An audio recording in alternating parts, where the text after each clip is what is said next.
Welcome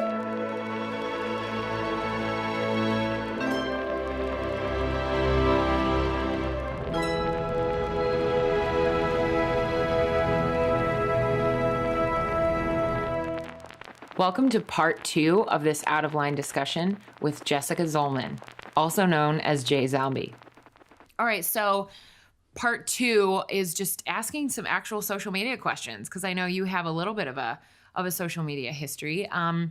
Where does that start? Where does your social media journey start, and what does it look like? Oh, that's such a good question. Does AOL 2.0 count?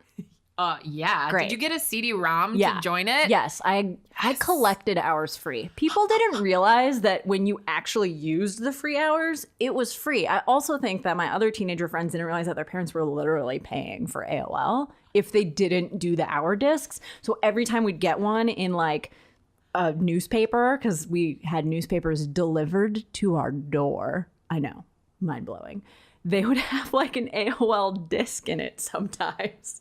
I would collect them. We got at least 5 solid years free. So I would say AOL 2.0. You are so Jewish. I know. God, I know. No shame though. I literally called LA Sanitization today to try and lower our bill. Didn't work. Thought about it though.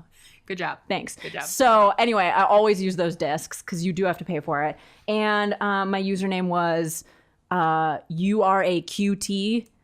To me, but QT was Q and T, and the 2 was a number. And then my mom had QT Patootie, but the word Patootie, we loved Rosie O'Donnell, queer as hell. So that was, wow. Anyway, I went in chat rooms. That was like honestly the first. I totally like just random, like I'm in high school chat. I definitely went into a sex chat. Look, I'll admit it. Fine. I did it. Why are you twisting my arm? Sorry. So, you know, you're like young. You're like, I think I was 14. And I was like, what's this about? It was horrible. So definitely AOL 2.0. After AOL stopped being cool, I guess it was like AIM. So then we only had AIM. Definitely MySpace. Like for sure MySpace. That was probably 2002 or 3. I was like just coming out of high school. Thank God. So high school ended and we were all aiming so hard, but still talking on the phone, and third party line was the best. And yeah, then MySpace came out. So 2002, 2003, I joined MySpace. And I definitely all of a sudden just transformed into a Hot Topic scenester. I don't know how it happened. It was like everyone and everyone else's top 8 were like black hair with color. And I was like, well, I'm doing that now. I need to be cool. And that seems to be what's cool. So then that's how tattoos happened. We won't go there. And then Facebook. So I got into UC Santa Barbara in 2005. And I think Facebook came out in 2004. That sounds right. Yeah. And it was all like Harvard, Stanford, whatever. And then the next thing that they went to, because California-based social network, was the UC system. So the second I got my email address, oh, by the way, everyone listening who doesn't know this, Facebook started out as a college-only social media platform. So the only way to get in was if you had a college campus email address. Oh my God, I'm so old. So I got my email address for UCSB and I was like, yes, I can sign up for Facebook. And I did. And then I like added my classes because that was another thing you can do. And I basically just trolled for cute people in all of my classes. Sorry, being a teenager is hard. It's a lot of hormones. Hard. So that was why I used Facebook, but I still use MySpace. So I was on both. Yeah. Definitely Super on important. both. Yeah. So I used both. Like MySpace was for like funny like quizzes and bulletin boards and like messages and showing how cool you were. And then Facebook was just for classes. So like if I took notes and someone needed them, they could message me and I would charge them $50 for my notes. I took amazing notes. Again, so Jewish. They were all like highlighted. It was dope as hell. I don't know how I failed some of my classes. Drugs. Full circle. That's how it was, drugs. Okay, so then I moved to San Francisco, and in 2006, I believe, Twitter came out, and it was like text only, web only, first iPhone. Like there weren't apps. It was so hard to use. It was the most obnoxious service. And literally people were just like, I'm at the park. Like nobody was saying anything that made sense. They were only speaking to their network. It was so funny. So I joined Twitter because I moved to San Francisco and everyone else was on it. And I did not understand what was happening, and I hated it. Then MySpace died. So it was Facebook. Yeah. So it was Facebook and Twitter only. And I was like, okay, this is my life now. And Facebook like opened up. I remember when my like younger like friends could be on it. And I was like, ew, I don't want to see what they're doing. Why are they here? Now it's normal. And then my mom joined and she types like a robot. And I'm like, oh my God, you needed AOL. It made me such a fast typer. Yeah, AIM made me so fast because I was like, I gotta keep on top of all my windows. Totally. I don't want anybody waiting. And now I'm the fastest typer ever. Yeah. So, and then I think because the San Francisco tech culture happened, I literally signed up for like 100 things. So I was on Pounce and I was on Tumblr and I was on Foursquare. I mean, some of those are still things. Sorry, Pounce. But I was on like everything that was a thing that you could be on. It was so overwhelming. I still do that. I just am afraid the next thing's going to happen and I miss getting my username now. So that's a cool thing that I fear. And then I was working for a startup that, as one does when you need a job and there's nothing creative in the city that you live in. So I was working doing social media and customer support, mostly customer support. And Instagram launched, and I loved photography all my life. I've always been interested in photography. I could really only afford my iPhone, and I was sharing photos to Flickr where everyone was like, ew, get off of our platform, you horrible Apple user. These aren't photos. You're just taking pictures with your phone. I was like, oh my God, calm down. So Instagram launched and I was like, this is it. This is where all my pictures with my phone can go. And then a community can happen about it.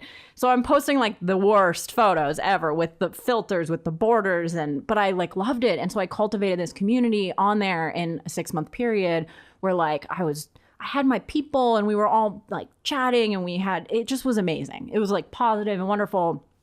And the folks at Instagram were like, they noticed me.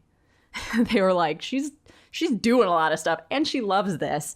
And I met them at a meetup, an Insta meet, and they were like, oh my gosh, and she's not that crazy. So that's great. Like she's normal and could maybe like work for us. So they asked me to interview with them. I just didn't even think it was in the realm of possibilities. And I got a job at Instagram. So I became one of Instagram's community managers, working alongside my friend Josh. And I worked there for almost 2 years. So that's how my Instagram following blew up because people just needed help. They followed me for it. What years were you working with them? Instagram launched in 2010. So 6 months after their launch, probably 2011, because I think they launched in October. So from 2011 until 2013, I worked there. And I went to Facebook. So I was their 5th employee. At Instagram? Yeah. And the first woman that they hired onto the team, there were four dudes working in a tiny alcove in a larger office space that they were renting in San Francisco. Yeah, and I was the first woman that they brought to the team. And honestly, I felt like my love of whiskey at the time really eased that transition into them diversifying their hires. I was like, other people will like whiskey other than white boys. You guys know that, right? So yeah, they definitely started hiring less people that look like them, which was great. That is great. Yeah. And yeah, so I worked there. I worked there when the Facebook acquisition happened. I transitioned to Facebook and I worked at Facebook for 9 months before I quit because I hate shuttles and I hate bureaucracy and I don't want to write a review about my performance because it was fine. Leave me alone. And I'm like really loud when I think things are going in a weird direction. I was always that way. I mean, I think that's why I was cut out for startup life. If I didn't really like something that was happening or I felt like it wasn't what was best advocating for the people that were using the platform, the community, I wouldn't just sit in the meeting and let the conversation. I was like loud about it. I'm not to say that isn't welcomed at Facebook, but I think not everyone there welcomed it, which was a problem. I definitely was a little too combative for some of the higher ups, who unfortunately were higher up than me and directly above me. Oh, jeez. So are you still tight with the Instagram, like the original 4? And is that something that do you look back on those days as like fond memories that you were the first female hire of Instagram? That's a whole different podcast.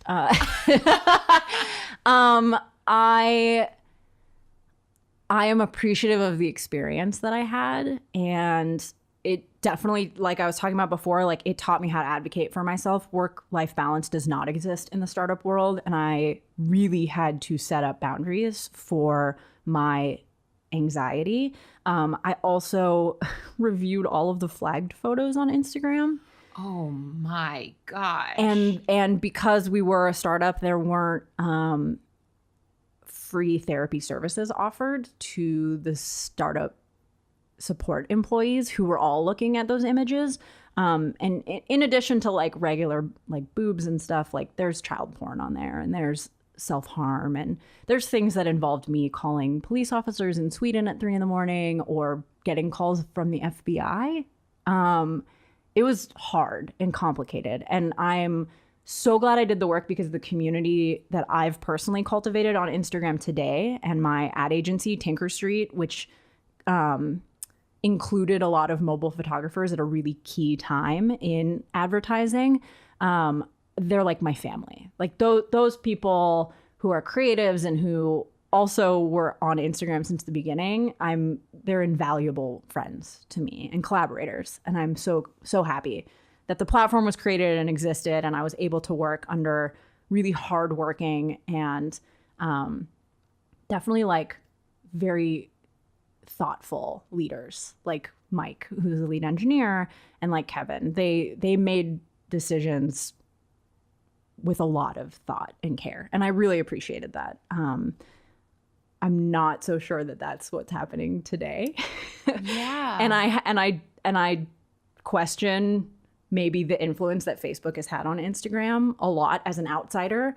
But I can only hope that they are still advocating, and it's just a battle that's happening that we're not seeing.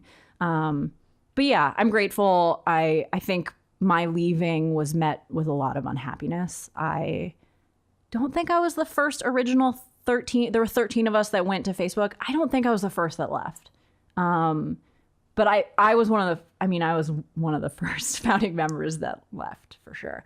And so I think that upset some people, which is fine. But also people didn't know that it wasn't my choice to leave. So that's a whole other thing.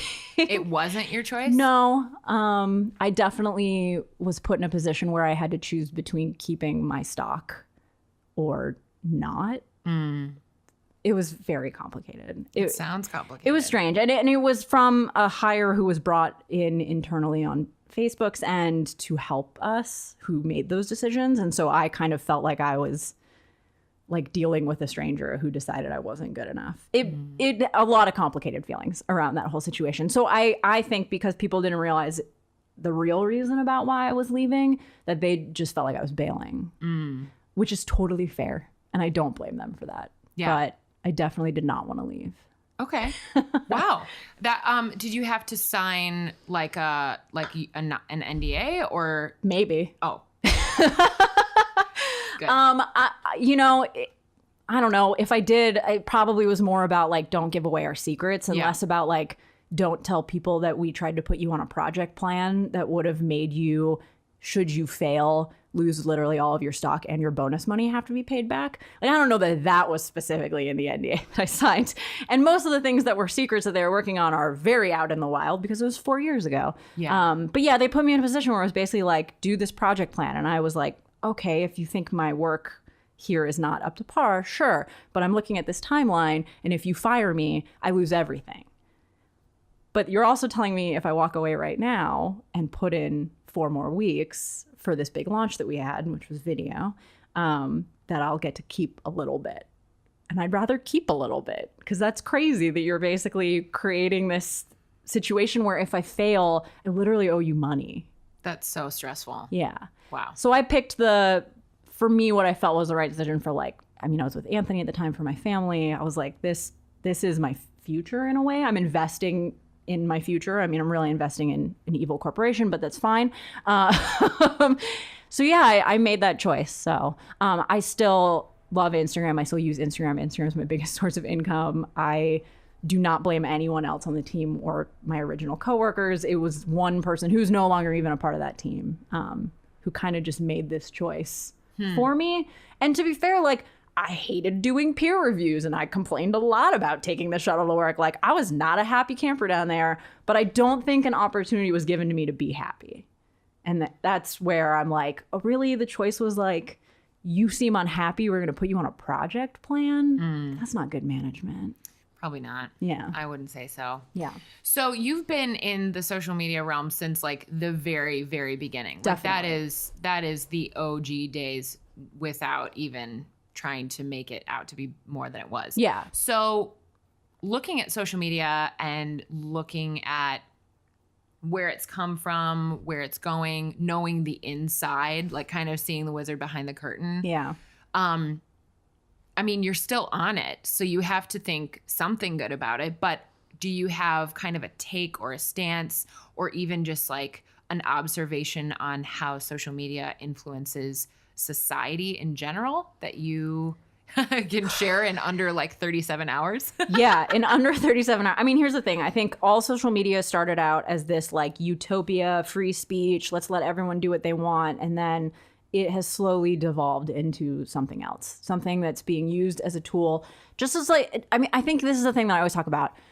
Twitter loves to talk about Arab Spring happening on their platform. They love to be like, we created this underground movement that resulted in freedom.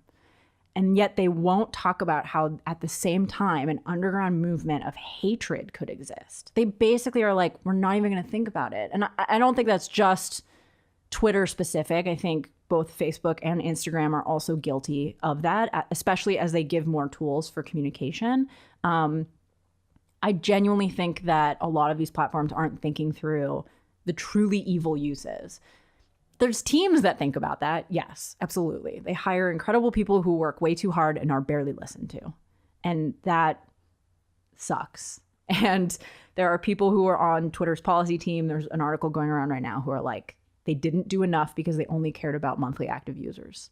And every time we brought up an issue, the growth team told us we're not fixing that problem. And that's horrible. And it's a shame that they can't say, we created a revolution by being a means of communication, and now we acknowledge that at the same time we can create literally the alt-right.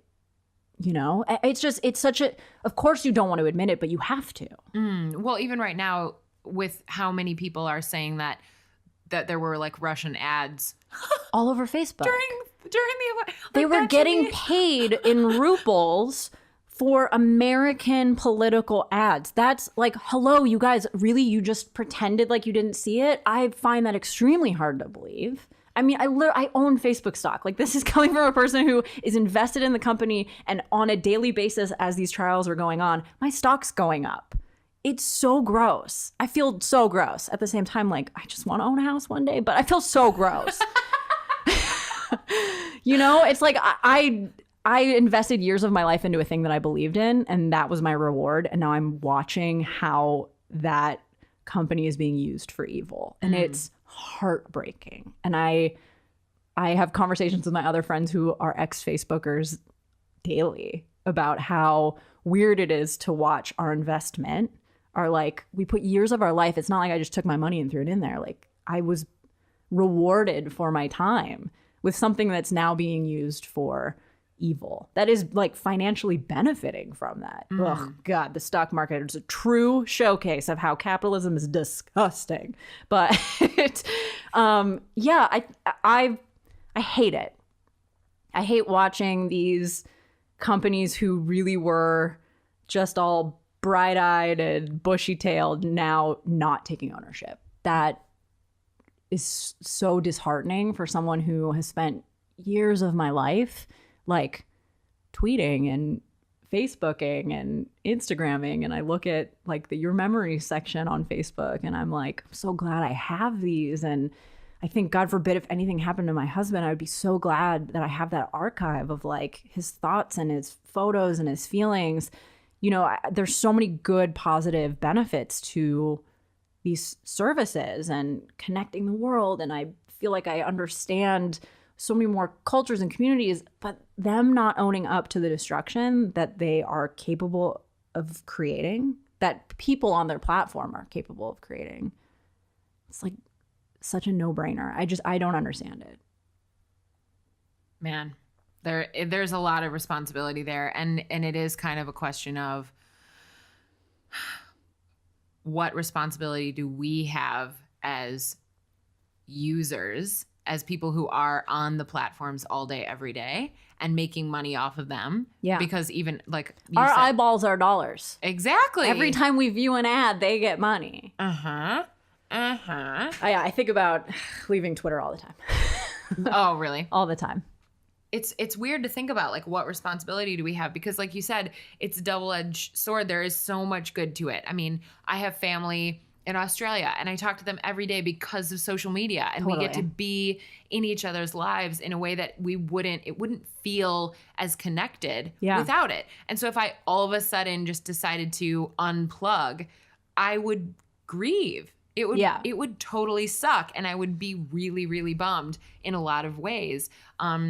But then there's also the part of me that's like, oh, did I just like inadvertently get someone elected that I probably didn't want elected because Russia paid for ads on Facebook? Well, and I think that's a thing, like, you and I didn't get 45, I refuse to say his name, elected. I call him the orange one. It's fine. That's a good call.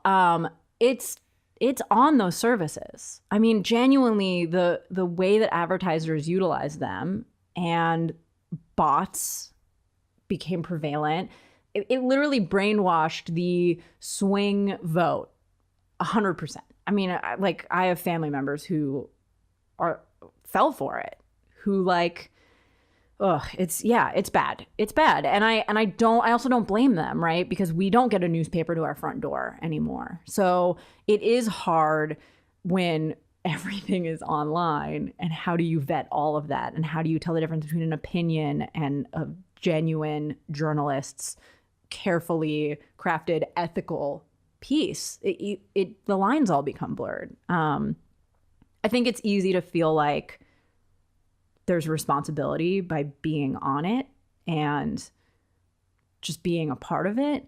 But like we're saying, there is so much good in being so connected to other people. I think I've learned so much more about just how to not be a racist white person, to be perfectly candid. I think there's so many microaggressions that I learned growing up in a rich white town that I just never, ever thought about, that honestly I probably would continue to not think about if it weren't for platforms like Twitter, where I can follow Black Lives Matter Los Angeles and I can follow DeRay, and I can make sure that my eyeballs are reading things that check me as a person who genuinely is empathetic and cares about other people. And I don't want to be that way. And I think a lot of my life experience, unfortunately, that's just hi. Like, I was a white person who was totally racist. Like, it's fine to admit that. And I think it's so much better to say that that's who I was, unfortunately, and then acknowledge that tools like Twitter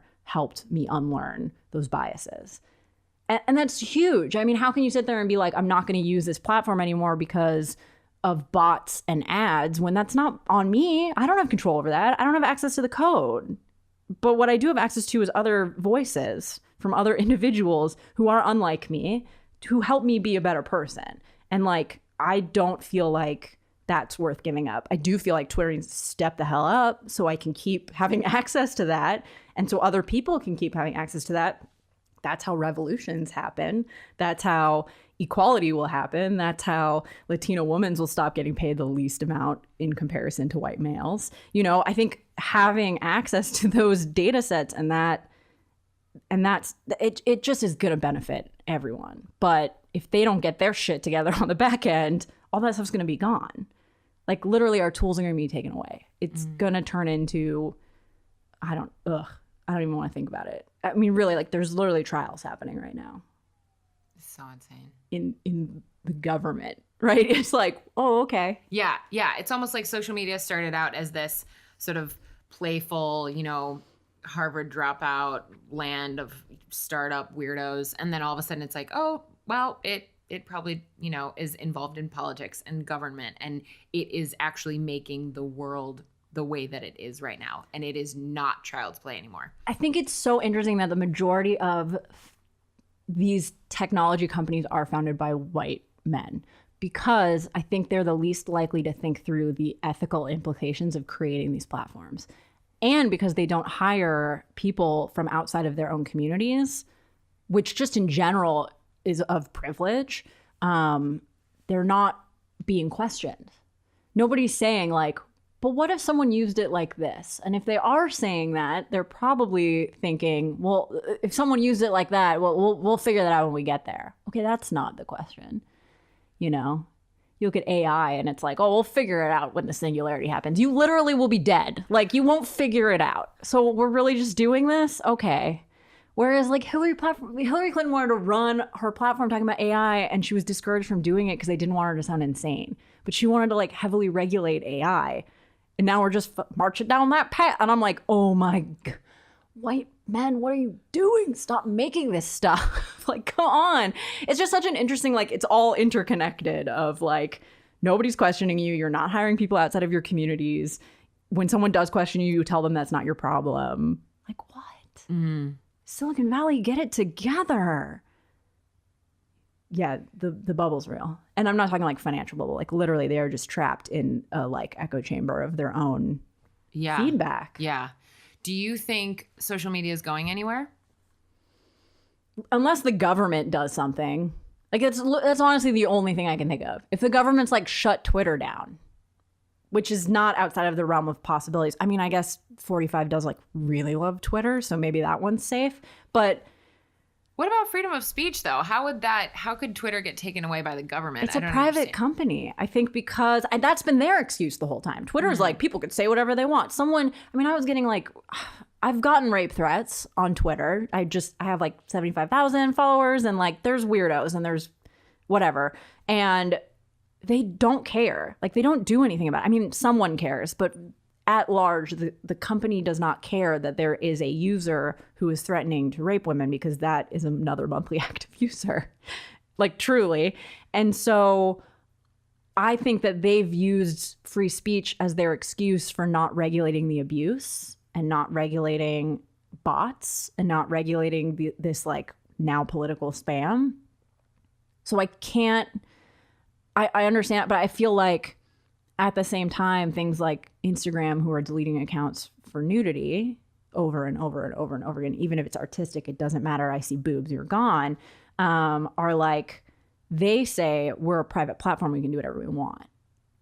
So I hear both of the things, but in the end, they're all private. They're all private companies that are privately making money, that are or publicly traded on the stock market. They can be shut down, just like Goldman Sachs could be shut down, right? Like anything could be shut down. Mm-hmm. If the government or the FTC or if someone decides nope, I mean, that's it. It's shout from the rooftop. There's your free speech, right? Yeah. Yeah. God, it's so fascinating to think of that happening. I mean, I would be shocked, and yet the world shocks me all the time. So, well, especially like the slow push to authoritarianism that we are seeing is what worries me. I feel like it's a little conspiracy theory to be like, the government's going to shut down Twitter. But like, whew. Yeah. Watching the trials yesterday, it's like, that's not that far off. Like that could happen if they aren't more regulated, and even being more regulated it becomes interesting. Absolutely. Yeah. Speaking of kind of regulated and self-regulating, are there things that you will or won't talk about online or post online? I mean, you're here talking about drugs. So yeah. I would guess that your answer is going to be a little different to some. Yeah. I mean, I think here's an interesting thing. Like to my friends and to a lot of people and like in some interviews, I talk about how I'm queer. I originally, as a teenager, considered myself bisexual. I came out when I was 12 to friends. I didn't come out to my mom until this year. And I talk openly about it, and I talk about it in interviews, but it's not my identity on like Instagram or Twitter. I work with LGBT projects, and I will retweet, and I follow people that are in my community. I like elevating other people's voices. I don't generally like tweet being like, I'm a queer woman. And it's interesting. It's something I've gone to therapy a lot about, is my identity, especially since getting married to a man. It was something I really struggled with, is like, am I less queer? Where is my queerness? And like, now I look heteronormative, and like, what does that mean? I think something for me, again, this year, it's all about like talking about it and feeling empowered, so that way other people don't feel afraid. But talking about being a queer woman in a heteronormative and monogamous relationship is like really difficult. And I'm not the only one of my friends that's in that dynamic, that identifies as a queer woman and has for the majority of their life. But I'm still struggling with like I don't want to say coming out publicly, because I talk about it, but with publicly declaring it. I think I don't want to make it about me. I think there's so many people that struggle, and I'm the last person that struggles because of how I look and how my relationship looks. But at the same time, I'm afforded so much privilege because of how my relationship looks and because of how I look. And so it's something I struggle with. Like, how do I be more involved in the community aside from pushing for LGBT projects with brands and encouraging them to be more visible about, especially shooting with trans models? There's so many beautiful men and women in Los Angeles who I love to shoot with. And I try and push for that. And, I think I do what I can without being in the limelight. But it's hard for me because I don't know, like, I don't talk about it, but at the same time I want to. Anyway, okay. I think that's my big one though. Yeah. I didn't even know that about you. So that's amazing. Thanks for sharing that. Yeah. What would you want people to know about it? Or maybe a better question is, what has your experience of being queer been, and how has it been to, as you say, marry a man when that is how you are? Yeah. I mean, I've throughout, I would say college, not high school, but in college I dated men and women, and San Francisco is like, it was too extreme. It's extreme. It's rough. I mean, the Lexington Club, I hit it up a couple times, but it's it's a little rough up there. I always appreciated Pride Month. They do a thing called the Dyke March, and it was like the one time when I got to see like, oh, there are like gay women in San Francisco. This isn't just a gay men's playground, but it's like really male heavy up there. Like, if you're a gay man, you have the world. But for me, a queer woman, I felt weird. I think I also always just felt weird in those spaces because I'm not a lesbian. I'm somewhere on the Kinsey scale at all different times, right? Like, it is a floating thing, and I never fully identified with straight people, my straight friends, or with my very, very, very gay friends. I always was like, I don't know where I stand. I remember when Obama gave a speech, he addressed the State of the Union, and he mentioned the word bisexual, and I was sitting on the couch watching it with my husband and like burst into tears.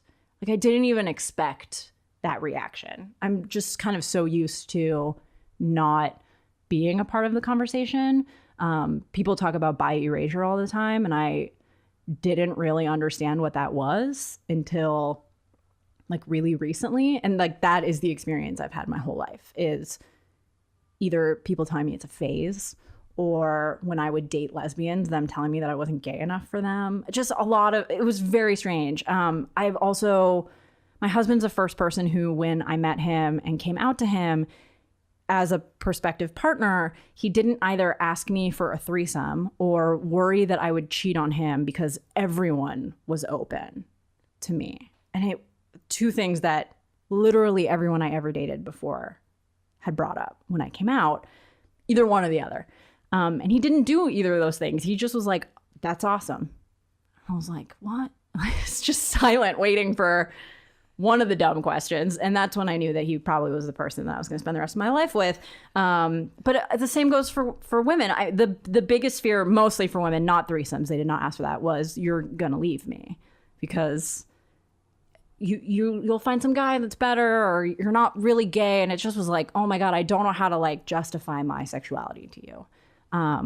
So it's been a struggle. And I think now being married to him and being on social media and not being so publicly out is also, again, like it's about struggling with my identity and who I am and what that means and where I fit in. And I think internal bi erasure is like really real, you know, like I internalize that. And I think that my queerness isn't enough.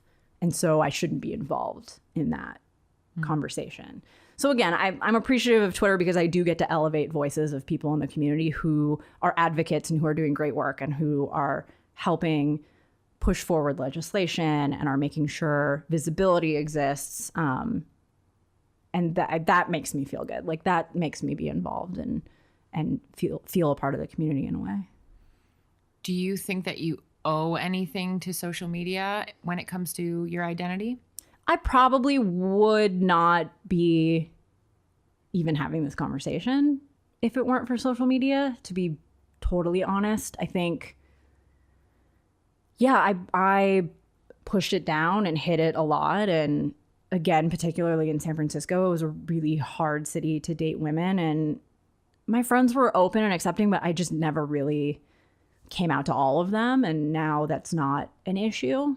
And I do have so many queer friends who are women who are dating men who I can have this conversation with. I mean, I have 3, which is like a whole universe to me, considering I went from none. So it's, and I know some of those women from social media. Like that is the reason why I'm connected with them. And we're friends in real life and in Los Angeles. But yeah, if it weren't for Instagram or for Twitter, I wouldn't know them. I really love how social media is a way that I can find people that I can relate to that have weird or totally normal things that we have in common, and get to genuinely connect with people. Like some of the people that I'm super, super close with are people I met online. And it isn't just a throwaway platform of fakeness. You know, it is a really true space that can absolutely become your real life. Yeah, definitely. And so I really love that you shared that. Yeah. Yeah, that's amazing. Thank you. Yeah. I just got to know so much new stuff about you. It's awesome. Bonding time. I know. Podcast bonding. I know. I have to think about how soon I can have you back and what we can talk about next. Because there's like 42 things to talk about. It's true. So a couple last questions. One is, so we've been talking about so many different things, and I mean, literally, this could become a 4-hour episode, and I would not be mad about it. But one of the things that I'm curious about is how you create now, because you are a photographer and you're freelance and you do work for brands and you do get to create incredible content kind of all around the world. Mm-hmm. And I know that we've talked a little bit about how I work with Cat Footwear and how they're all about being super, super bold when it comes to creativity. And so I'd love to hear a little bit about your creative journey when it comes to being a photographer and what you take on in terms of responsibility when it comes to being an advocate, and also just like what brands you like to work with and why. Anything you want to share about that? I know that was kind of a long question, but I got it. Yeah. Tell me about creativity and boldness when it comes to photography. So to narrow it down to client work, because I think they're all interconnected, but I think I can specifically answer all of those points. When it comes to client work, my biggest process, the first question I ask is, how can I make this colorful? So that's like step one, is whatever brand it is, where can I go for color? How do I make sure it's vibrant and there's this element? And sometimes I don't have that answer until I get there. So when I do work with Warner Brothers for their upcoming releases, like I went to Mexico City for the film Annabelle, and we went to Isla de las Muñecas, the island of the dolls, in the canals. And we went at night, and it was in honor of Annabelle, the creation story from horror movies are my favorite. It was the best experience in the world. But, you know, it's dark. We're on an island filled with dolls and also clearly spiders, because dolls and an island, it's spiders. And I was like, what do I do? Like, how do I add color to it? So I ended up buying one of those knockoff ice lights. Sorry, ice light. So I ended up buying like a big light stick that changed RGB colors. So I could light things up in this super dark, creepy, like middle of the night shoot where we had to create a video of our experience and share a photo. So everything that I did was, even though it was pitch black, had an element of color to it. So those are usually like, if there's a challenge, I have to figure out how to add my vision, which is usually bright light because Los Angeles. But in that case, I was like, okay, color. Like, that's the theme. So that's almost always my theme. Same with Audi is one of my favorite clients that I've worked with. They keep coming back to me this year, and it's like, I'm so honored. I love them. They're so easy to work with and just get my vision. And every time I work with them, my first thought is, how do I incorporate color or a new experience, or what do I do to bring this to my world, you know, which is beautiful light, bright colors. It's not that complicated, but it is. It's hard. And let's see.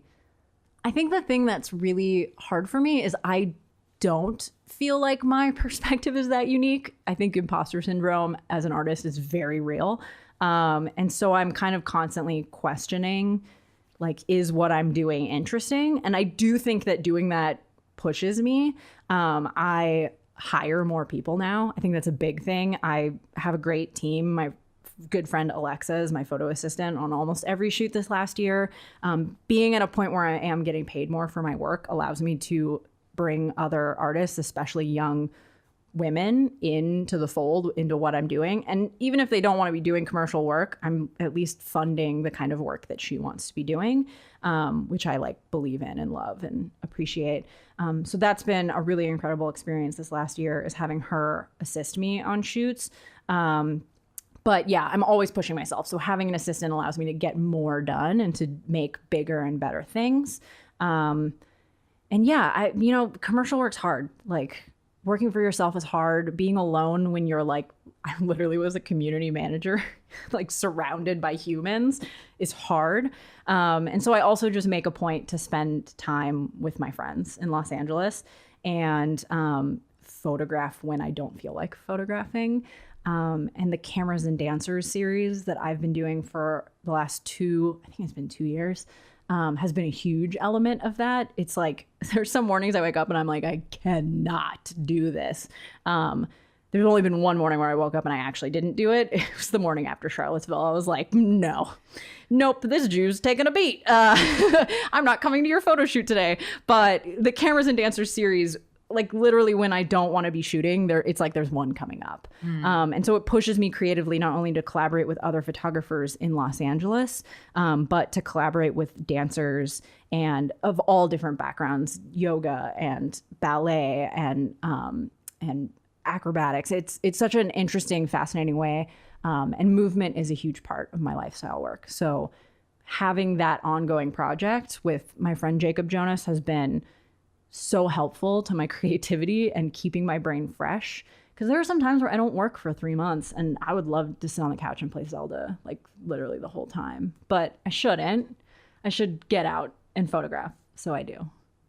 And that's how I met you, the Cameras and Dancers at the Getty. That's how we met. So, I mean, there's lots of good reasons why that's a great series, but Jacob's amazing. And yeah, collaborating.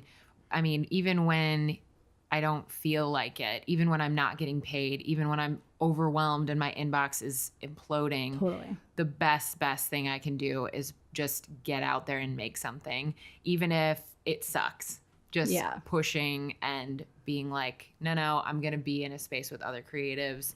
I'm going to meet someone new that's going to be in my podcast that doesn't even exist yet. That happened. Yeah. Oh. It happened. How exciting. I know. It's great. So we've talked about a lot that has to do with some self-care stuff, but do you have a self-care routine, or what do you do when it comes to, it's your day off and you just need to do some self-love? What does that look like? So there's two things. One is honestly playing video games. If I'm in a game that like has hours of gameplay, I'm in heaven. So I did play 290 hours of Zelda. I'm not sorry about it. I have all the Korok seeds. What up? I love video games. Currently playing Mario Odyssey. I cannot wait to find all 800 moons. That is like if I'm like, can we just take an hour and do this? Also, Mario Odyssey's been amazing for my relationship because we play 2-player mode. So it's like, we're literally learning how I have to use words. I have to actually communicate with my husband. It's great. And then such a small thing, and I'm not even going to like say that it's silly or stupid because my therapist would be super mad at me about it. It's not silly or stupid. I get my nails done. And I'm spending an hour and a half where I can't look at my phone because my hands are in someone else's hands. And it's so nice. That hour and a half is generally so peaceful, depending on who's in there with me. And it's just such a small thing. And it is an investment, but it is such a small investment of self-care where when I can't afford it, or even if I can't, my husband pushes me. He's like, please take my money, which is great. Our money. It's our money. But getting my nails done is a big thing. When it's winter, baths. Absolutely. Again, it's like, how can I remove my phone? How can I sometimes I put on a movie on my laptop, but how can I disconnect? What can I do to stop refreshing Twitter and Facebook and Instagram and stop watching Instagram stories and responding to everyone's story all the time? Although it did result in this. It did. It did. To be fair. Yeah, but I easily get sucked in. And if I am not getting new content, I'll just watch stories all day. I mean, it's insane the way that they've captured me. Good for them. But yeah, self-care was a huge thing that I had to work on with my therapist this last year. Like, how do you bring yourself down from like an emotional level 10?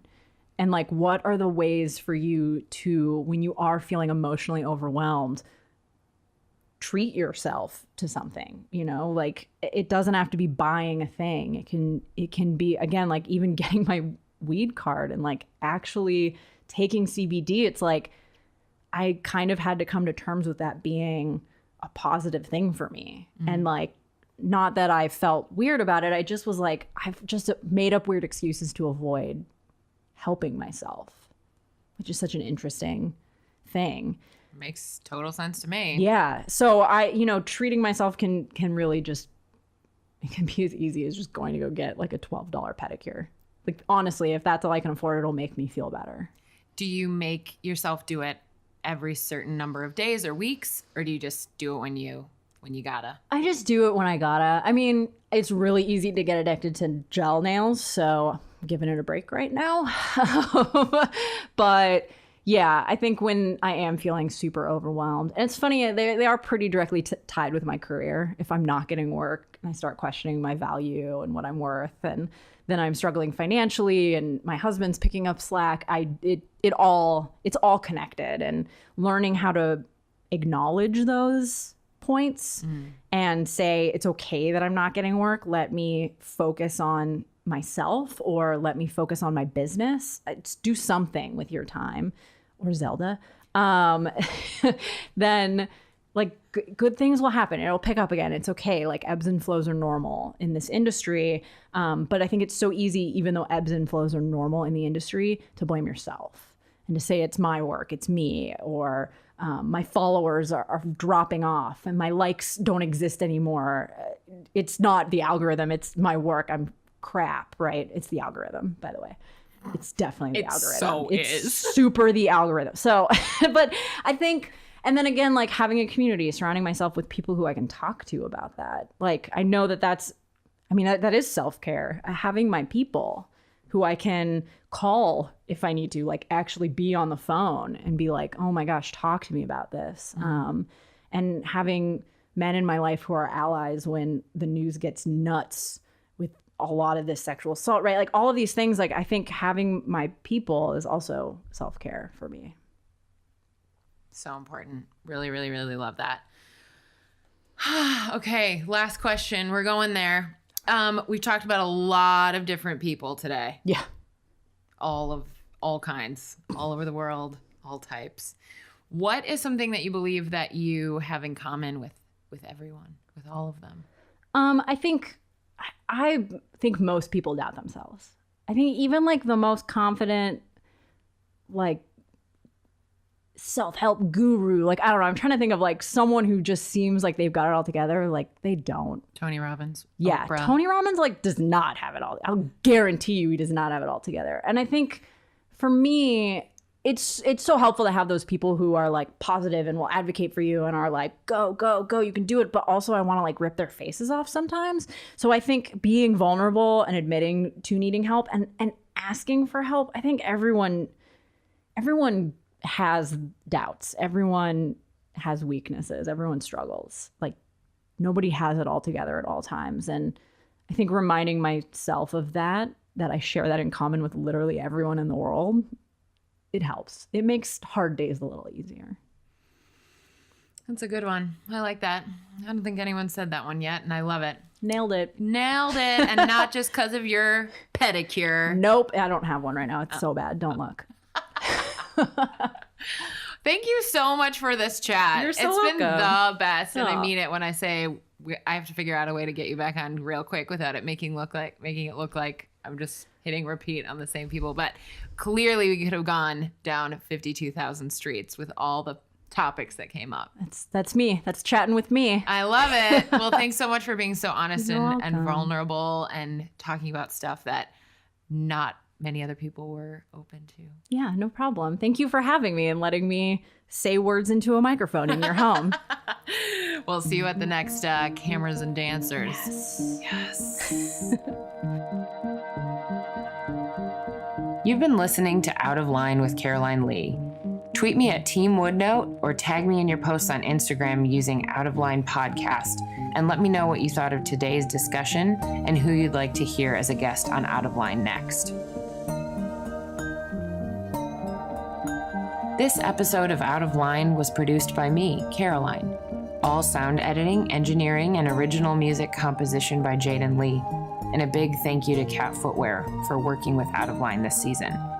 Hit subscribe to get the next episode on your mobile device when it drops next week. And if you love what you heard, please whip out a review, will ya?